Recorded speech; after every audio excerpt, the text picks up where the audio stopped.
I do not write for you for money or for prestige, but for love.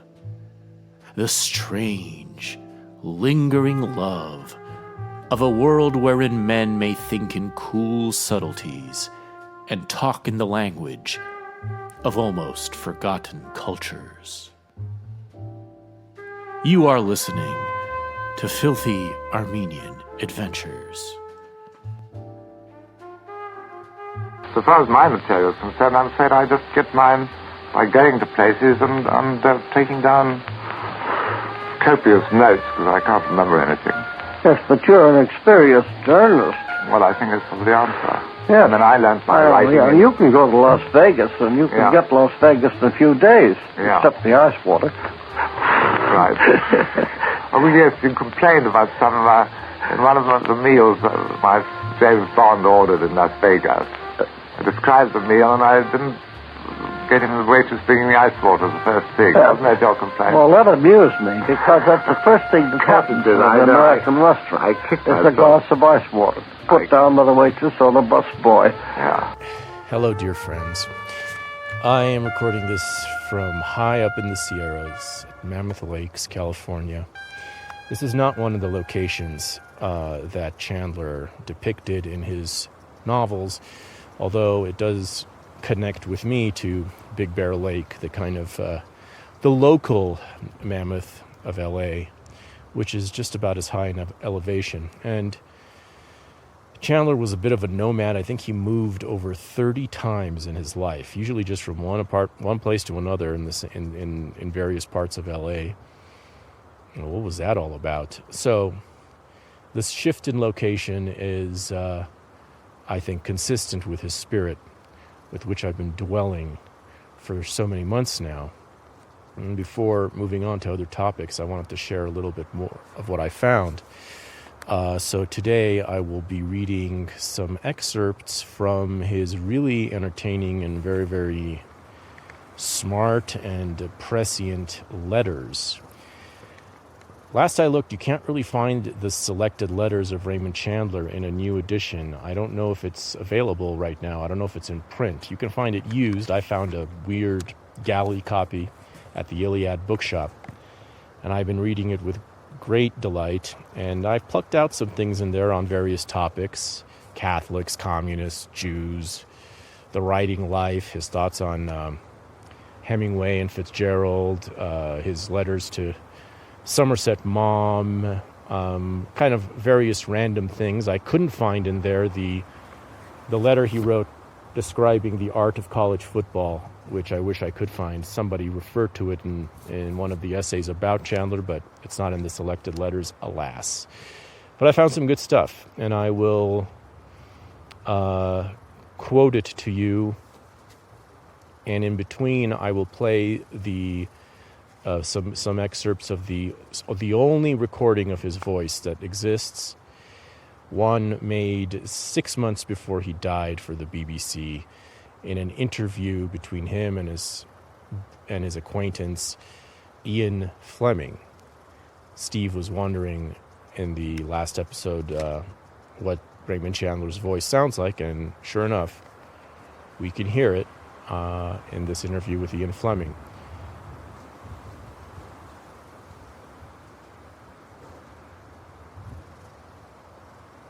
I will not be levying a verdict on the question of whether Raymond Chandler was a repressed homosexual, but some of the stuff in these letters might shed some light on that,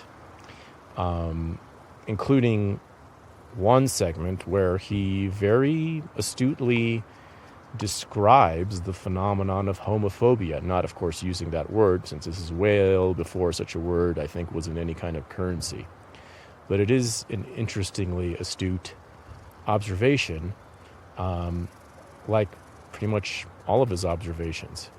He was a lonely man, and he spent seemingly most of his time when he wasn't writing his books unburdening himself of his thoughts into the typewriter and sending him off to various acquaintances.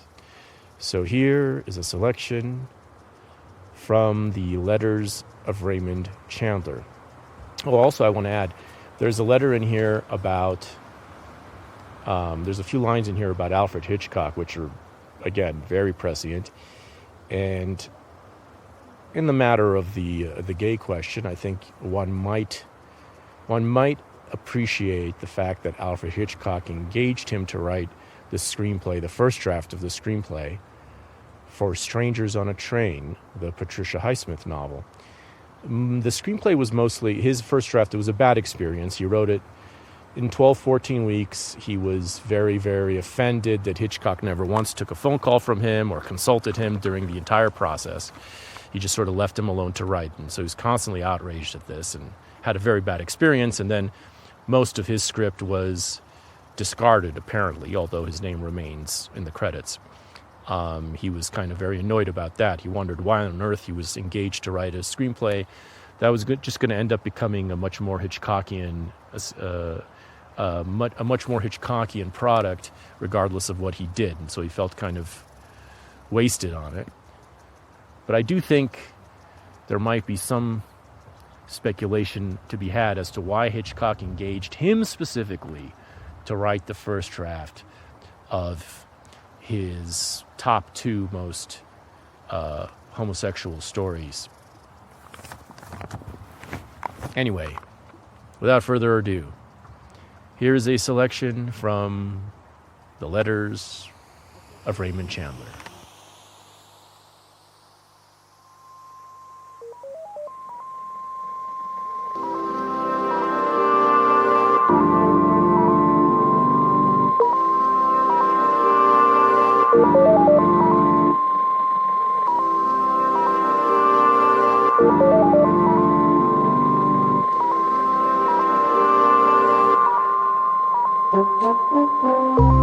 Hey, this is your host, Alec Mohibian, with a quick message before we continue.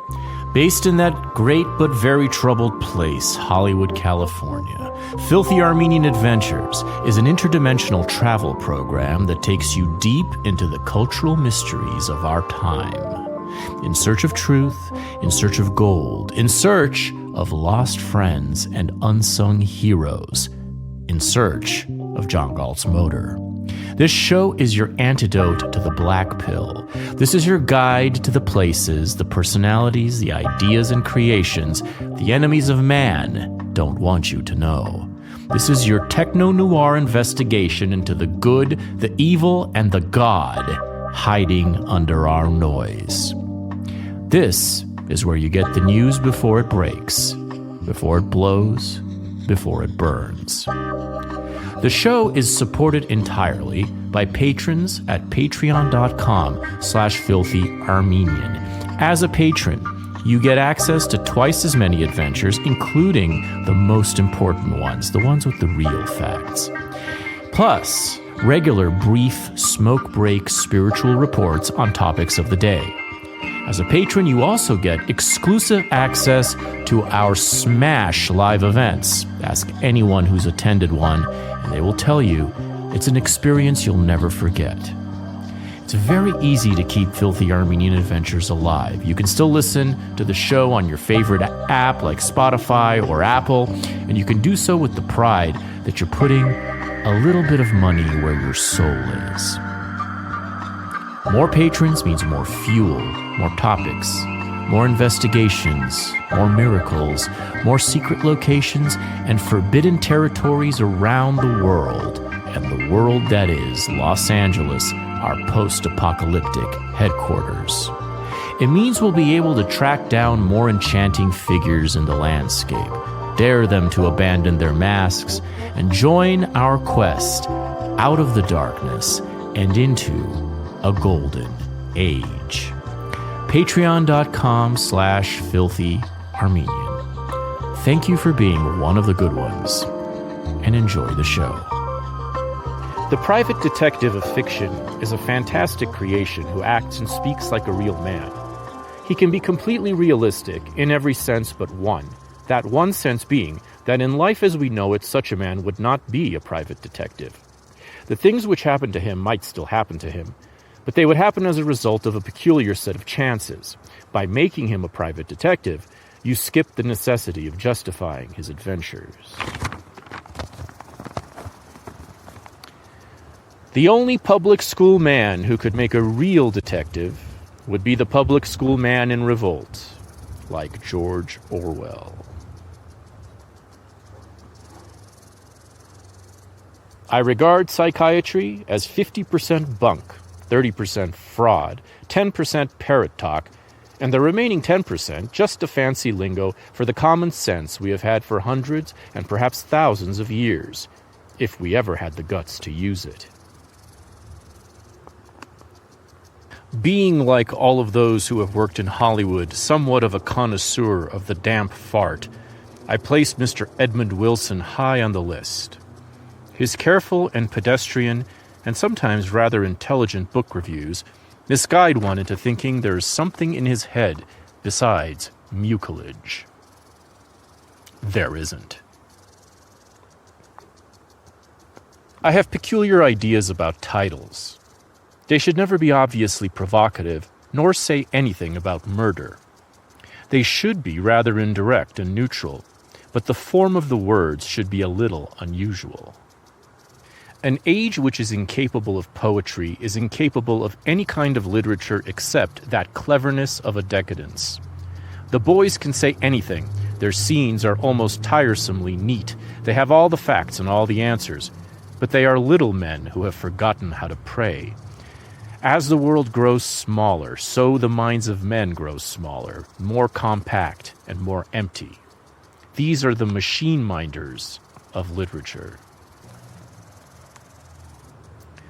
A good story cannot be devised. It has to be distilled. In the long run, however little you talk or even think about it, the most durable thing in writing is style, and style is the most valuable investment a writer can make with his time. I find, I don't know if you do, extremely difficult to write about villains. Villains I find extremely difficult people to put one's finger on. You can often sort of find heroes wandering around life and meet them and come across them, and plenty of heroines, of course, but the really good, solid villain is a very difficult person to build up, I think. I don't think I ever, in my own mind, think anybody's a villain. No, I think that comes out in the book. But you have some quite tough, villainous people there. Yes, they exist. Difficult thing to imagine doing. Well, I've known people I'd like to shoot. For instance? Anybody in England? No, not in England. Mm-mm. What do you want to shoot them for? I just thought they were better dead. As to talking about Dashiell Hammett in the past sense, I hope he is not to be so spoken of. As far as I know, he is alive and well, but he has gone so long without writing, unless you count a couple of screenplay jobs, that I wonder. He was one of the many guys who couldn't take Hollywood without trying to push God out of the high seat. I recall an incident reported to me when Hammett was occupying a suite at the Beverly Wilshire Hotel. A party wished to make him a proposition, and called late of a morning, was admitted by Hammett's houseboy to a living room, and after a very long wait, an inner door opened, and the great man appeared in it, clad in an expensive lounging robe with a scarf draped tastefully around his neck. He stood in silence as the man expounded. At the end, he said politely, "No." He turned and withdrew. The door closed, the houseboy ushered the gent out, and the silence fell. If you ever saw Hammett, you will realize the dignity and pathos of this little scene.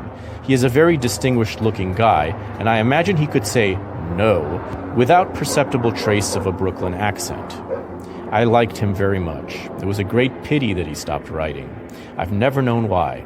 I suppose he may have come to the end of his resources in a certain style and have lacked the intellectual depth to compensate for that by trying something else. But I'm not sure. To Earl Stanley Gardner. A few weeks ago I went up to Big Bear Lake to get over a case of complete exhaustion, such as you will never know, you dynamo. The only thing I could read was the Perry Mason stories. There were a whole flock of them I hadn't read. I don't know why. Perhaps my tastes have changed. Perhaps my constant legal battles over contracts have made me enamored of the law. Anyhow, I read one a night and loved them. It was interesting also to see how as time went by, they became so much smoother and more adept. When a book, any sort of book, reaches a certain intensity of artistic performance, it becomes literature. That intensity may be a matter of style, situation, character, emotional tone, or idea, or half a dozen other things. It may also be a perfection of control over the movement of a story, similar to the control a great pitcher has over the ball. That is to me what you have more than anything else and more than anyone else. Every page throws the hook for the next. I call this a kind of genius. Perry Mason is the perfect detective because he has the intellectual approach of the juridical mind and at the same time the restless quality of the adventurer who won't stay put. So let's not have any more of that phooey about, as literature, my stuff still stinks. Who says so, William Dean Howells? Of course, in other letters, Raymond Chandler did say that as literature, the Perry Mason novels stink. Unlike me, you have what is known as a Catholic taste, but you must not take a polemic piece of writing like my own article from The Atlantic, The Simple Art of Murder, too literally. I could have written a piece of propaganda in favor of the English detective story just as easily. All polemic writing is overstated. The instant you admit that both sides in a controversy may be right, you have thrown away your whole argument.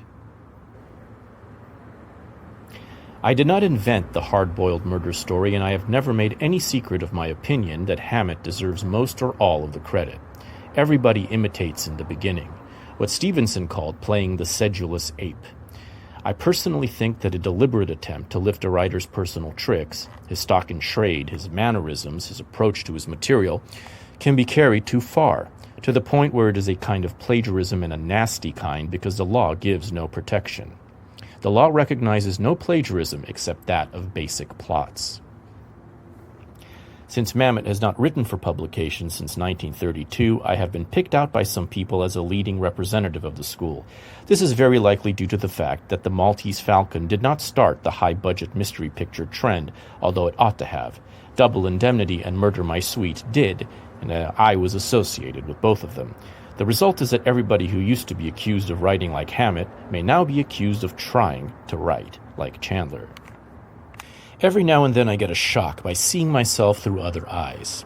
In the current number of Partisan Review, a man writing about our mutual friend says, "It is possible that the question of true to life did not arise, and that Dickens' contemporaries accepted his dark vision of London and England as readily as we today accept Raymond Chandler's California, with its brutal and neurotic crew of killers and private eyes, etc." Another writer in this avant-garde magazine referred to me as a Cato of the cruelties. Apart from the obvious compliment of being noticed at all by the rarefied intellectuals who write for these publications, and I should understand them well because I was one of them for years, I cannot grasp what they do with their sense of humor. Or let me put it another way.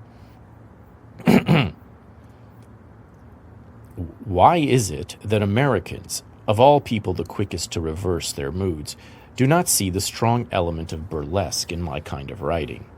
The mystery writer's material is melodrama, which is an exaggeration of violence and fear beyond what one normally experiences in life. I say normally, no writer ever approximated the life of the Nazi concentration camps. The means he uses are realistic in the sense that such things happen to people like these and in places like these, but this realism is superficial. The potential of emotion is overcharged. The compression of time and event is a violation of probability.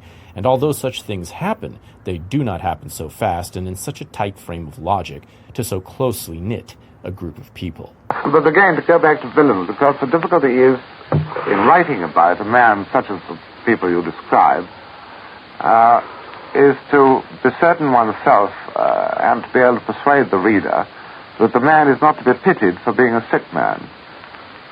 It's difficult to depict somebody who really is tough without being a psychopath. Well, it's almost impossible to imagine an absolutely bad man who is not a psychopath. It is, I know. And then you see you create pity for him at once. It's difficult. That's what I mean about villains. They're very difficult people to build up. Well, he may have his very human side. He may be very kind to his family. Yes. But in his business, illegitimate, yeah, he may be quite ruthless. Mm. One's got to know these people. You can't invent them. You don't find anyone really. It's all bad. The thing that gets me in our lovely civilization is the complete indifference with which the public greets these disclosures. We just don't expect anybody to be honest. A few weeks ago, for example, the Times caught a photo of an incomplete forward pass on the goal line. It was incomplete because the end, or back, who was the receiver, had his right arm locked tight between the left arm and body of the defending back. The whole dirty foul was as clear as daylight in the photo. The photo was published without comment as a photo of the play. There was simply no reaction to the foul at all. Well, for Christ's sake, if we teach the boys to be crooked in college, what can you expect? And they are taught to be crooked, coldly, deliberately, and with malice.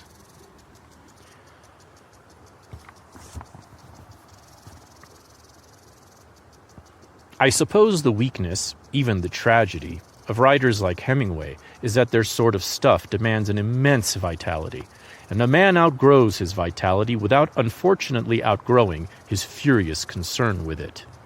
The kind of thing Hemingway writes cannot be written by an emotional corpse.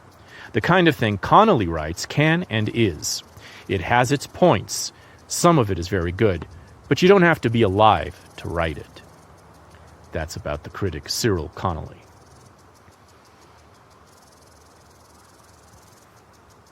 You don't sound completely satisfied with the Fitzgerald book.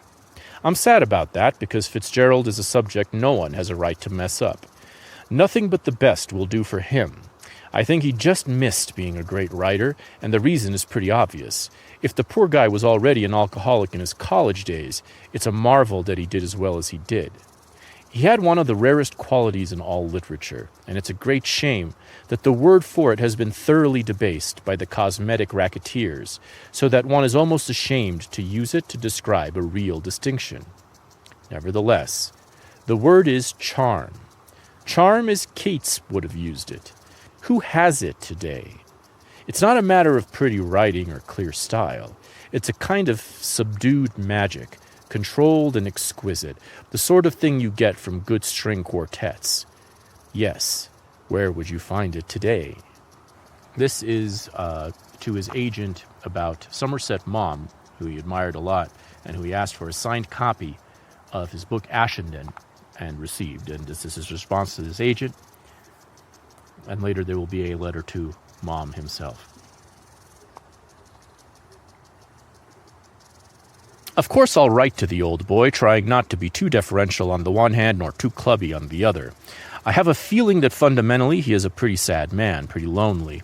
His description of his 70th birthday is pretty grim. I should guess that all in all he has had a lonely life, that his declared attitude of not caring much emotionally about people is a defense mechanism, that he lacks the kind of surface warmth that attracts people, and at the same time is such a wise man that he knows that however superficial and accidental most friendships are, life is a pretty gloomy affair without them. I don't mean that he has not friends, of course. I don't know enough about him to say anything like that. I get my feeling from his writing, and that is all. In a conventional sense, he probably has many friends, but I don't think they build much of a fire against the darkness for him. He's a lonely old eagle. I don't suppose any writer was ever more completely the professional. He has an accurate and fearless appraisal of his own gifts, the greatest of which is not literary at all, but is rather that neat and inexorable perception of character and motive which belongs to the great judge or the great diplomat. He has no magic and very little gusto. His style, which has been greatly praised, seems to me no more than a good competent Mandarin English, which often only narrowly escapes dullness. He can convey the setting for emotion, but very little the emotion itself. His plots are cool and deadly, and his timing is absolutely flawless. As a technician, he is far ahead of the good second-raters like Galsworthy and Bennett and J.P. Marquand. He can never make you catch your breath or lose your head, because he never loses his. I doubt that he ever wrote a line which seemed fresh from creation, and many lesser writers have, but he still outlasts them all with ease, because he is without folly or silliness. He would have made a great Roman. his letter to Somerset Maugham.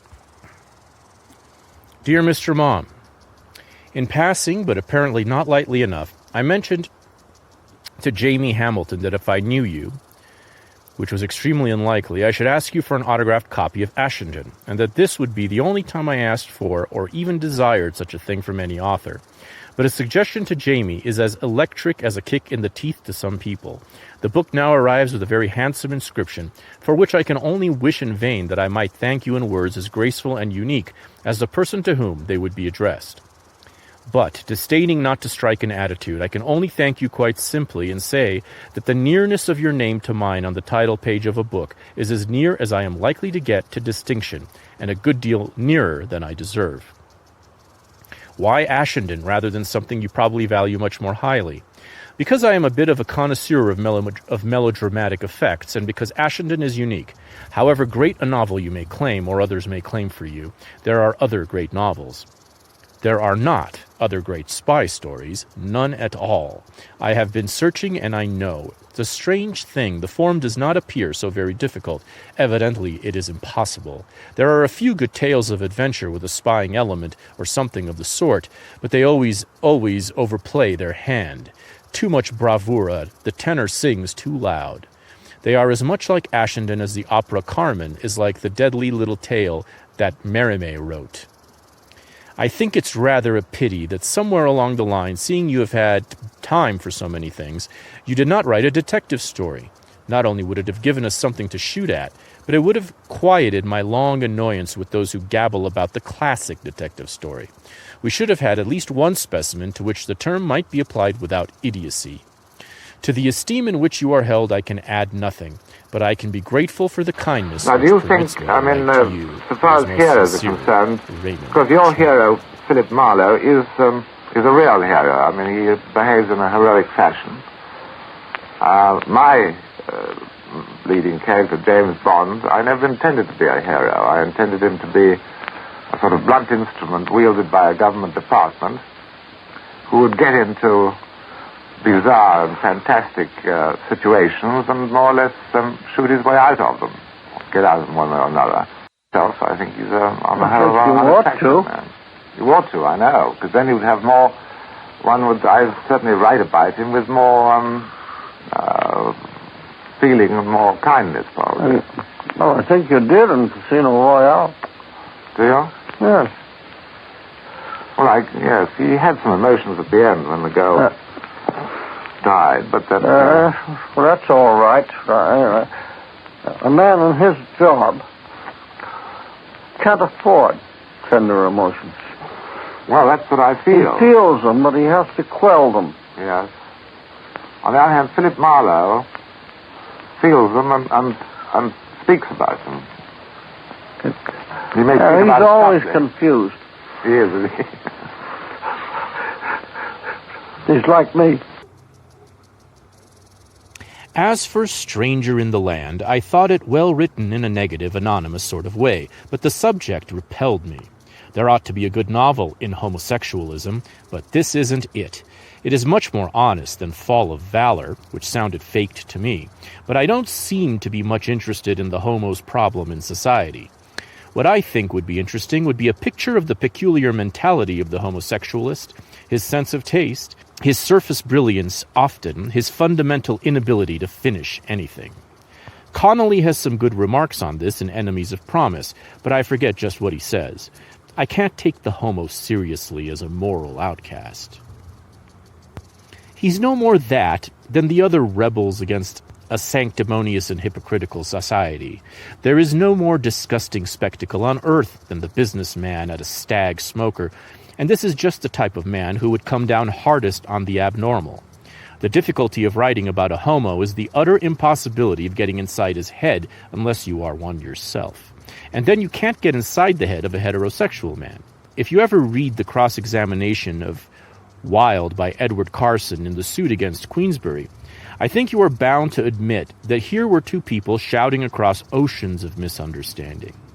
The mob impulse to destroy the homo is like the impulse of the wolf pack to turn on the sick wolf and tear him to pieces, or the human impulse to run away from a hopeless disease. This is probably very old and very cruel, but at the bottom of it is a kind of horror, like a woman frightened by a scorpion. All cruelty is a kind of fear. Deep inside us, we must realize what fragile bonds hold us to sanity, and these bonds are threatened by repulsive insects and repulsive vices. And the vices are repulsive, not in themselves, but because of their effect on us. They threaten us because our own normal vices fill us at times with the same sort of repulsion. God, why do I write stuff like this? Who wants to hear me gabble? J.B. Priestley left me with one uncomfortable and probably exaggerated idea, but it is one in which he seems to believe implicitly. He thinks the entertainment world in England, and the literary world for that matter, at least from the critical side, stage, films, radios, television, reviewing, is completely dominated by homosexuals, and that a good 50% of the people active in these things are homosexuals, including, he says, practically all the literary critics. He also mentioned several rather distinguished writers as pansies, whom I had never thought of in that way. And when I said, well, if there are so many of them, why doesn't somebody write a really good novel about it? He mentioned the name of a very distinguished novelist, a notorious case according to him, and said that he had retired from publication for several years and written a long novel about homosexualism from the inside by an expert, but that nobody would publish it. Well, well, these are dangerous thoughts to implant in a young and impressionable mind like mine. Now, every time I read one of these flossy and perceptive book reviewers, I say to myself, well, is he or isn't he? And by God, about 3/4 of the time I am beginning to think he is. The Saturday Review of Literature published an article a couple of weeks ago about 12 new and presumably promising novelists of 1950, together with their photographs. There were only 3 of whom, on their physiognomy, I would definitely pass as male. From now on, I'll be looking for them under the bed like an old maid looking for burglars. Maybe I ought to try an article for The Atlantic on the subject. I could call it, You Too Could Be a Pansy, or perhaps simply Homo Sapiens. I don't deny your right to be tolerant of homosexuality. One more or less has to in England. But I do think that homosexuals, not bisexuals, that is a matter of time and custom, however artistic and full of taste they may seem to be, always lack any deep emotional feeling. They are wonderful with surfaces. I simply could not read Angus Wilson's novel, his last, because it seemed to me that he described his characters and did not create them. I just found the book dull. Blank is always trying to write fiction, but he can't do it, because people of his kind have no real emotional life. They see life through mirrors. As for their having a better understanding of women, be off with you. I know more about women than any of them will ever know, and yet I don't know very much. They like women who are sympathetic to them because they are always afraid, even if they act arrogantly.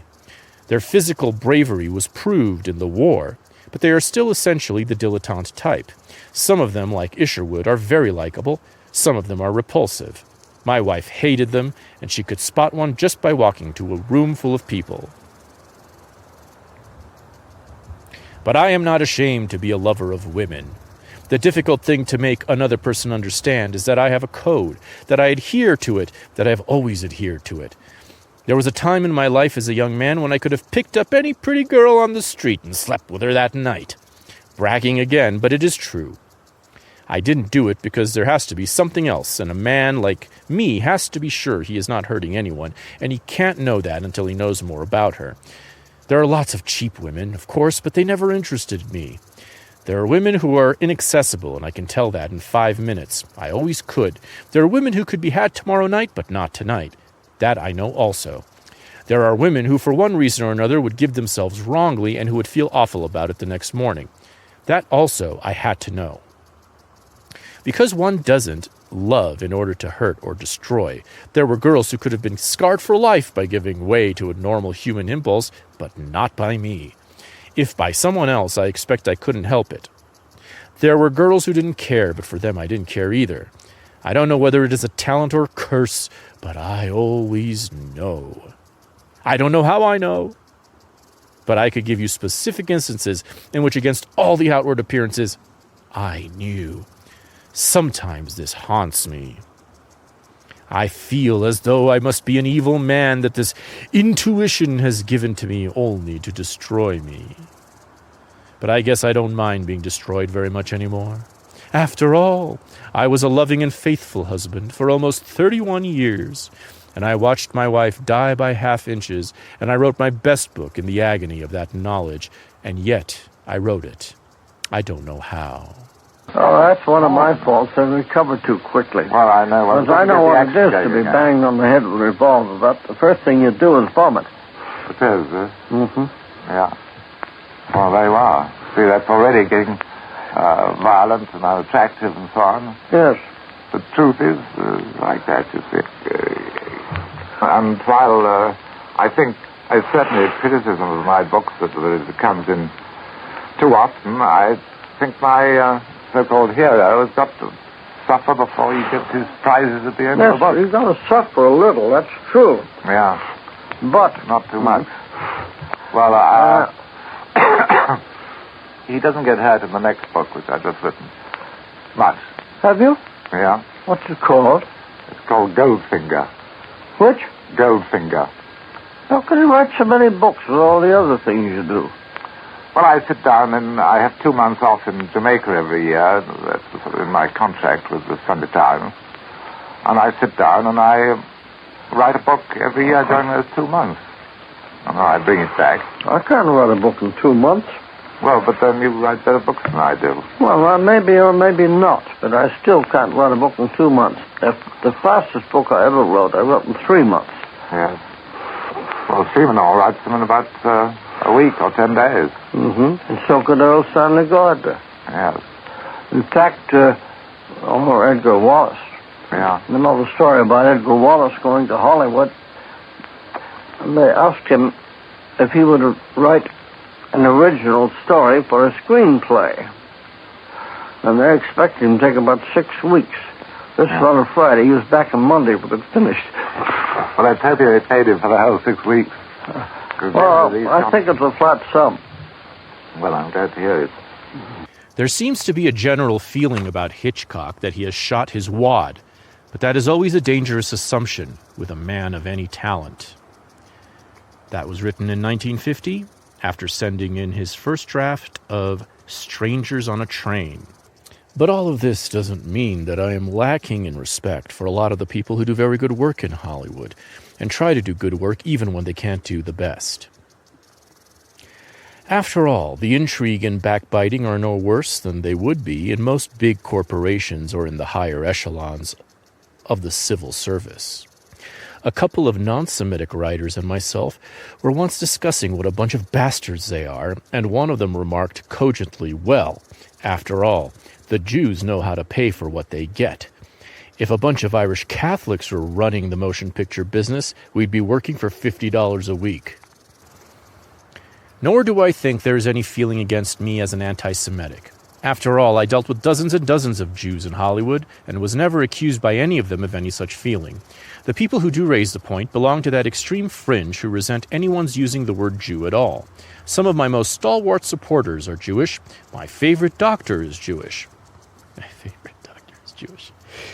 He once said, "There's a bit of the anti-Semitic in all of us, Jews and Gentiles alike." What they seem to resent is the feeling that the Jew is a distinct racial type, that you can pick him out by his face, by the tone quality of his voice, and far too often by his manners. In short, to some extent, the Jews are still foreigners, especially the Middle Europeans. It was not so in England when I was a schoolboy. I must have known Jewish boys at school, but I can't remember which were which. One just didn't think about it. The only time I ever heard a man called a Jew in England was by one of his closest friends, and all he meant was that he was an Orthodox Hebrew. Over here it is different. They are of all religions or no religion. When you call a man a Jew, you are not thinking of his religion, but of certain personal characteristics of appearance or behavior, and the Jews don't like that, because they know that is what you mean. They want to be like everyone else, indistinguishable from everyone else, except that they want to be Jews to themselves, and they want to be able to call non-Jews by the name of Gentiles. But even then, they are not happy, because they know very well you can't insult a man by calling him a Gentile, whereas you can insult him by calling him a Jew. As long as that is so, I don't see how you can expect the Jews not to be oversensitive. But at the same time, I don't see why I should be so unnaturally considerate of this oversensitiveness as never to use the word Jew. It's not so one-sided. I've lived in a Jewish neighborhood, and I've watched one become Jewish, and it was pretty awful. I don't know the answer, and I'm pretty sure it will take a long time to find it. It really seems at times that the Jews ask too much of us. They are like a man who insists upon being nameless and without an address, and yet insists on being invited to all the best parties. My belief is, Hollywood will never find itself until it has the guts to tell the Catholics to go to hell.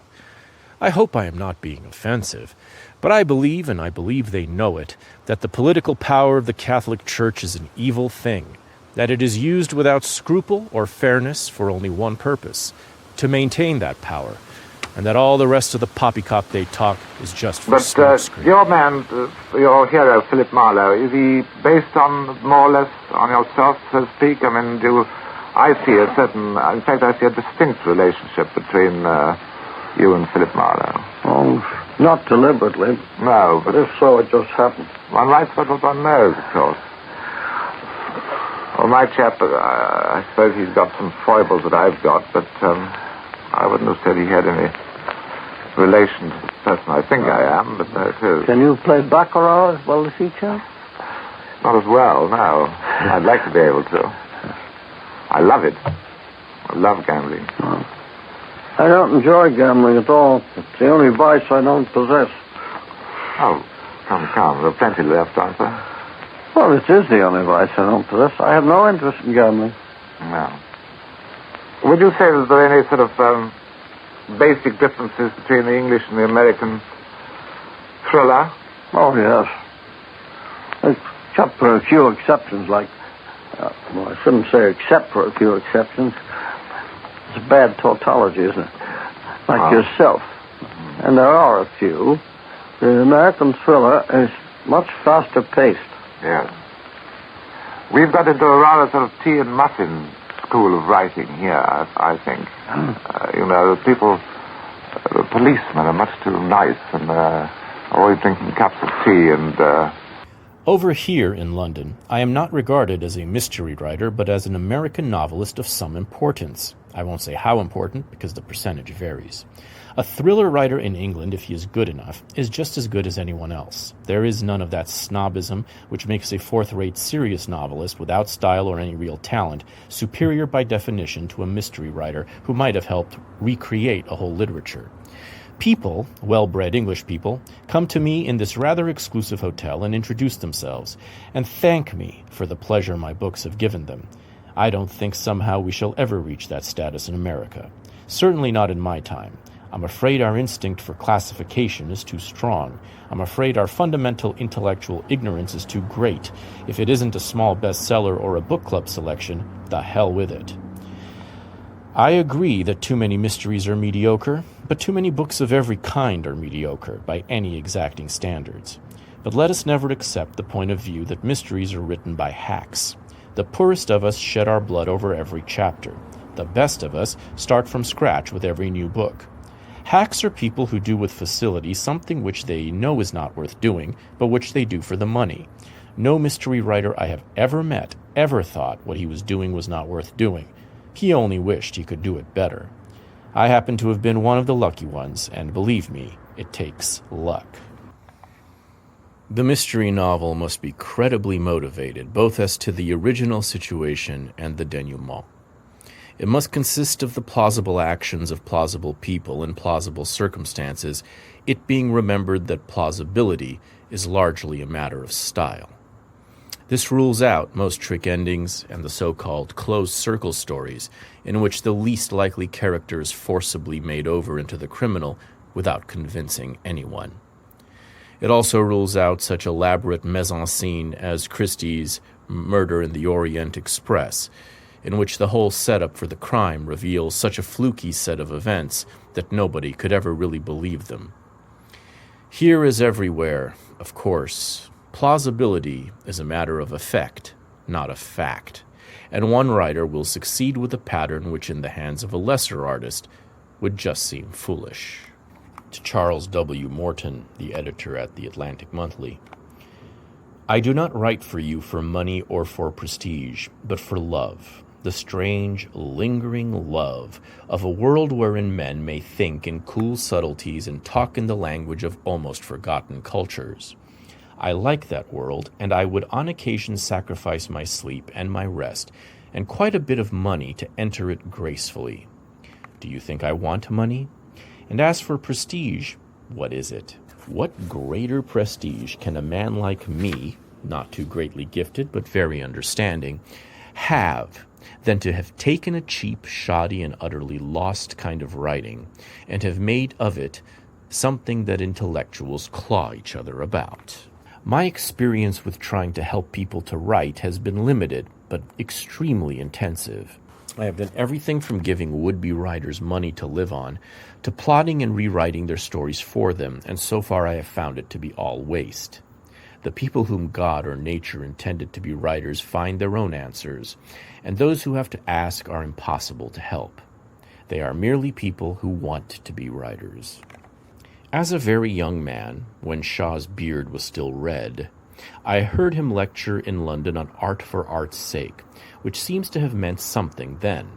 It did not please Shaw, of course. Few things did unless he thought of them first. But art for propaganda's sake is even worse. And a critical magazine whose primary object is not to think intelligently, but to think in such a form as to exploit a set of political ideas of whatever color, always ends up by being critical only in the colloquial sense, and intelligent only in the sense of a constant and rather labored effort to find different meanings for things than other people have found. So after a while, these magazines all perish. They never achieve life, but only a distaste for other people's views of it. They have the intolerance of the very young, and the anemia of closed rooms, and too much midnight smoking. I had an idea for some time back that I should like to do an article on the moral status of the writer. It seems to me that in all this yapping about writers selling themselves to Hollywood or some transient propaganda idea instead of writing sincerely from the heart about what they see around them, the people making these complaints overlook the point that no writer ever, in any age, got a blank check. He always had to accept some conditions imposed from without, respect certain taboos, try to please certain people. It might have been the church, or a rich patron, or a generally accepted standard of elegance, or the commercial wisdom of a publisher or editor, or perhaps even a set of political theories. If he did not accept them, he revolted against them. In either case, they conditioned his writing. Oh, the hell with it. Ideas are poison. The more you reason, the less you create. It is not enough for a critic to be right, since he will occasionally be wrong. It is not enough for him to give colorable reasons. He must create a reasonable world into which his reader may enter blindfold and feel his way to the chair by the fire without barking his shins on the unexpected dust mop. The barbed phrase, the sedulously rare word, the highbrow affectation of style, these are amusing but useless. They place nothing and reveal not the temper of the times. The great critics, of whom there are piteously few, build a home for the truth. Writers as a class I have found to be oversensitive and spiritually undernourished. I hate that little glint back of the eye which waits for the praise of the last book or story. Some of my friends, which doesn't mean much, I have so few, are to me unreadable. I do not talk about their books to them. I do not read their bloody books. I see no earthly reason why they should have written them. This makes social intercourse rather edgy. And that's one thing I like about Hollywood. The writer is there revealed in his ultimate corruption. He asks no praise, because his praise comes to him in the form of a salary check. In Hollywood, the average writer is not young, not honest, not brave, and a bit overdressed. But he is darn good company, which book writers as a rule are not. He is better than what he writes. Most book writers are not as good. What do I do with myself from day to day?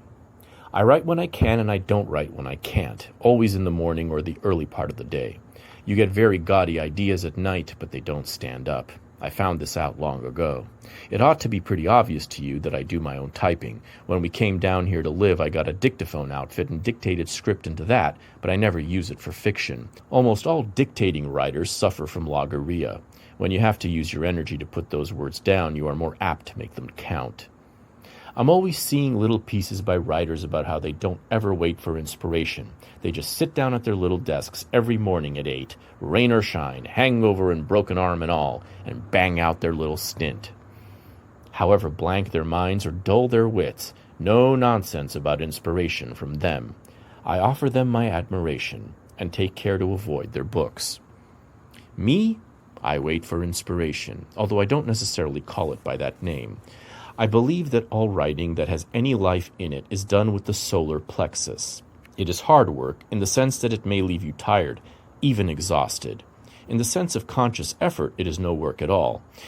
The important thing is that there should be a space of time, say 4 hours a day at least, when a professional writer doesn't do anything else but write. He doesn't have to write, and if he doesn't feel like it, he shouldn't try. He can look out of the window or stand on his head or writhe on the floor, but he is not to do any other positive thing, not read, write letters, glance at magazines, or write checks. Either write or nothing. It's the same principle as keeping order in a school. If you make the pupils behave, they will learn something just to keep from being bored. I find it works. 2 very simple rules. A, you don't have to write. B, you can't do anything else. The rest comes of itself. To accept a mediocre form and make something like literature out of it is in itself rather an accomplishment. They tell me, I don't say this on my own information, that hundreds of writers today are making some sort of living from the mystery story because I made it respectable and even dignified. But hell, what else can you do when you write? You do the best you can in any medium. I was lucky, and it seems that my luck inspired others. Steinbeck and I agreed that we should like the writer who is to be remembered and honored after we were gone to be some unknown, perhaps far better than either of us, who did not have the luck or perhaps the drive. Any decent writer who thinks of himself occasionally as an artist would far rather be forgotten so that someone better might be remembered. We are not always nice people, but essentially we have an ideal that transcends ourselves. There are, of course, cheap and venal writers, but a real writer, always at the bottom of his heart, when he runs across something good, makes a silent prayer that this guy may be better than I am. Any man who can write a page of living prose adds something to our life, and the man who can, as I can, is surely the last to resent someone who can do it even better. An artist cannot deny art, nor would he want to. A lover cannot deny love. If you believe in an ideal, you don't own it. It owns you, and you certainly don't want to freeze it at your own level for mercenary reasons. Have you sort of planning any kind of new book now? I mean, we've got this one coming out today. Well, I got myself in a bad spot now. In what way? That fellow has to get married. Marlowe's going to get married, is he? Yes, but there's going to be an awful struggle. So she's not going to like him sticking to his rather seedy profession, as she'd consider it. Yeah. And he is not at all going to like the way she wants to live. In an expensive house in Palm Springs, a lot of freeloaders coming in all the time. So it's going to be a struggle, may end in a divorce, I don't know. Oh, golly. You wouldn't like to go and kill her off, perhaps? Kill her? Yeah. Oh, no. Oh. She's too nice. She is she? Uh-huh. Linda, isn't it? Uh-huh. Yes. Much too nice to kill off. Oh. Oh, well. Well, I don't think my fellow's going to get married. Of course, if I had Marlowe killed off, it'd solve a lot of problems. I wouldn't have to write any more books about it.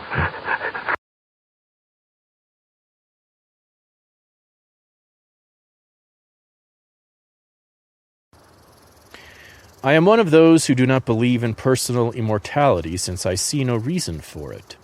God probably finds something to preserve, but what, I don't know. He might find even in me, a sensual, sardonic, cynical man, some essence worth preserving, but I don't really think it has anything I could recognize. So much of us is external, environmental, caused by our experiences here on earth. So little of us is pure and undiluted. God knows, but I don't.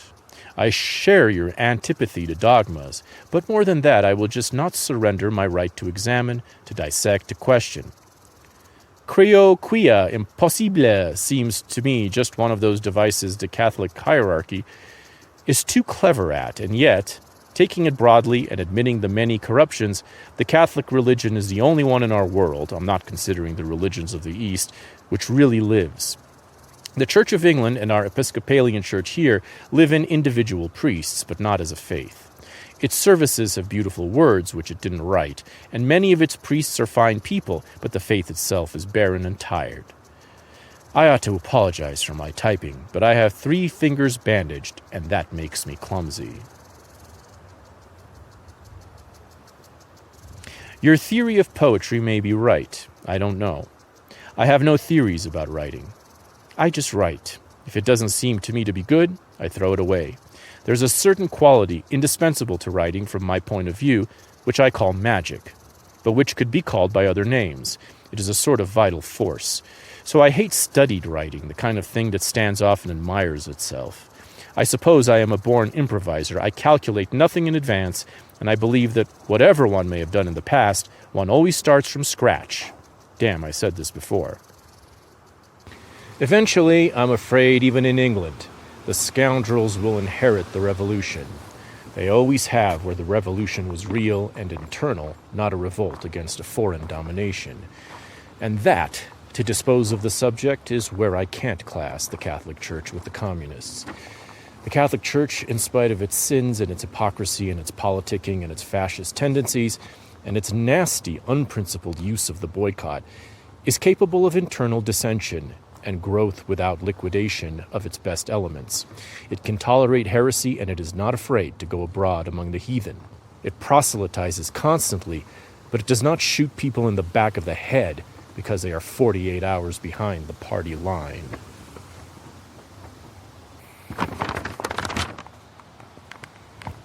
This is about Harold Lasky, the socialist public intellectual on whom Ayn Rand most directly modeled the character Ellsworth Toohey. Professor Lasky, a guy who on the strength of his voice, accent, and platform manner, without further research, I should be happy to nominate as my choice for the man you would most like to dunk in a sewer. The forensic irony, the playing to the gallery, the professional pompousness and tergiversation and circumlocution, all these imposed on a gutter accent from the slums of somewhere, made up a brew I found quite nauseous. A shoddy mountebank. You can't laugh communism off just as a dirty conspiracy. You have to justify its intellectual appeal to some very brilliant minds and destroy it nonetheless. Oh, well, the private eye is a catalyst. Yes. He's the man who resolves the situation. Yes. He doesn't exist in real life. No, he doesn't. Unless you can make him seem real. Yes. He doesn't make any money on it. Marlowe seems real to me. I mean, I visualize him quite Oh, clearly. I know, but that's because I've known him so long. But Yeah. he's not real as a specimen of a private detective. Yeah. Well, I suppose the same thing applies to Secret Service agents. I mean, I've known quite a number of them, and on the whole, are very sort of quiet, peace-loving people who you might meet in the street, sitting next to you in your club. In fact, 2 or 3 do sit next to me in my They club. must have an immense interior courage, though. They must, because it's a dull job, and they get no thanks for it, and they get no medals. And well, it's pretty bad on the wires, too. They have a hard time. Mm-hmm. Apart from the danger and all this, which does occur. Wives of policemen don't have a very good time in America. They don't. The policemen get shot every once in a while. Yes, because you shoot much more than we do over here. Oh, they carry guns. Yes. Although I've known a police captain in Ohio who carried a gun for 28 years and never used it except when he required to on the police pistol range to qualify. He never shot a man with it. No. There's something about the literary life that repels me. All this desperate building of castles on cobwebs. The long-drawn, acrimonious struggle to make something important which we all know will be gone forever in a few years. The miasma of failure, which is to me almost as offensive as the cheap gaudiness of popular success. I believe the really good people would be reasonably successful in any circumstances. That to be very poor and very beautiful is most probably a moral failure, much more than an artistic success. Shakespeare would have done well in any generation, because he would have refused to die in a corner. He would have taken the false gods and made them over. He would have taken the current formulae and forced them into something lesser men thought them incapable of. Alive today, he would undoubtedly have written and directed motion pictures, plays, and God knows what. Instead of saying, "This medium is not good," he would have used it and made it good. If some people had called some of his work cheap, which some of it is, he wouldn't have cared a rap, because he would know that without some vulgarity, there is no complete man. He would have hated refinement as such, because it is always a withdrawal, a shrinking, and he was much too tough to shrink from anything. I hope you know that I never thought of myself as important and never could. The word itself is even a bit distasteful. I have had a lot of fun with the American language. It has fascinating idioms, is constantly creative, very much like the English of Shakespeare's time. Its slang and argot is wonderful, and so on. But I have lost Los Angeles. It is no longer the place I knew so well and was almost the first to put on paper. I have that feeling, not very unusual, that I helped create the town and was then pushed out of it by the operators. I can hardly find my way around any longer. There's a long goodbye, and it happens every day when some passerby invites your eye to come her way. Even as she smiles a quick hello, you let her go, you let the moment fly. Too late you turn your head, you know you said a long goodbye. Can you recognize the theme? On some other street, two people meet as in a dream, running for a plane through the rain. If the heart is quicker than the eye, they could be lovers until they die. It's too late to try when a missed hello becomes a long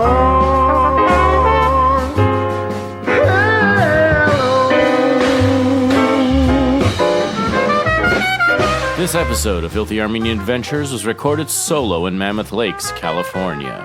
Brought to you by the rug merchants, cigar singers, and General Sternwoods of the Night who subscribe to the show on Patreon. To join their elite society and gain access to twice as many adventures, plus regular smoke breaks on topics of the day, go to patreon.com/filthyarmenian. Thank you for listening. May your summer be endless and to be continued. Can you recognize the thing?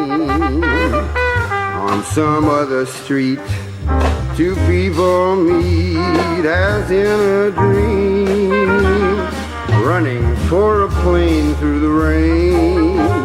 If the heart is quicker than the eye, they could be lovers until they die.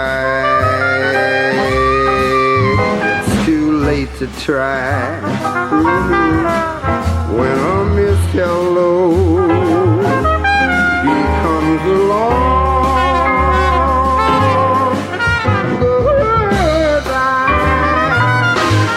Don't you try to be nice to me now. I'm leaving and it's goodbye. I ain't running after you in the rain when you're catching a plane. No more. Goodbye, goodbye, goodbye. I'm through this time and I mean it. In fact, I don't know if I ever even did like you, except for your body. Your body was good. Well, let's say so long.